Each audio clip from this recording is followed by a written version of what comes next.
என் கணவரோட உடலை எப்படியாவது தமிழ்நாட்டுக்கு கொண்டு வந்துருங்க. கண்ணீர் மல்க கதறி அழுகும் மனைவி. 11 நாட்களாக சவுதியில் இறந்து தவிக்கும் தமிழனின் உடல். தமிழ்நாட்டை சேர்ந்த மீனவருக்கு வெளிநாட்டில் இப்படியா நடக்கணும்? எங்க வீட்டுக்காரர் போயிட்டாரு, இறந்துட்டாரு. மறுபடியும் தொழிலுக்கு போகும்போது என்கிட்ட போன அடிக்காம பேசாமலே போயிடுச்சு.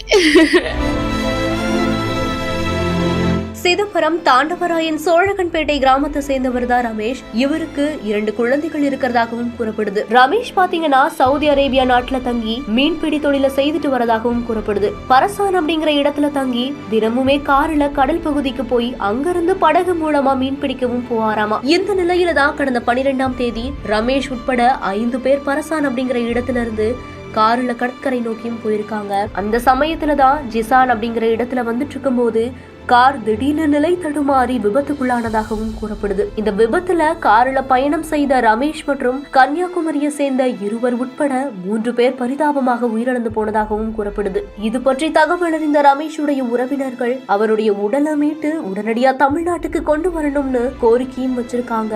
கடலூர் மாவட்ட ஆட்சியர், வடசென்னை தொகுதி எம்பி கலாநிதி வீராசாமி ஆகியோரை நேரில் சந்திச்சு மனுவும் கொடுத்திருக்காங்க. பின்னர் அவர்கள் மூலமா இறந்த ரமேஷுடைய உடலை இந்தியாவுக்கு கொண்டு வர முயற்சிகளும் தொடங்கி இருக்கிறதா கூறப்படுது. உயிரிழந்து போன ரமேஷுடைய சொந்த ஊரான தாண்டவராயன் சோழகன்பேட்டை கிராமத்தில் இருக்கக்கூடிய அவருடைய உறவினர்கள் ரமேஷுடைய உடலை உடனடியா இந்தியாவுக்கு கொண்டு வரணும்னு வலியுறுத்தி இருக்காங்க. அது மட்டும் இல்லாம 11 நாட்களாக சவுதியில இறந்து தவிக்கும் கணவருடைய உடலை எப்படியாவது தமிழ்நாட்டுக்கு கொண்டு வந்துருங்கன்னு மனைவி கதறி அழுகக்கூடிய இந்த ஒரு காட்சி பார்ப்போர கண் கலங்க வச்சிருக்கு. இந்த செய்தி குறித்த உங்களுடைய கருத்துக்களை கீழே ஷேர் பண்ணுங்க. மேலும் செய்திகளுக்கு நம்ம பிஹைண்ட் ஃபாலோ பண்ணிக்கோங்க.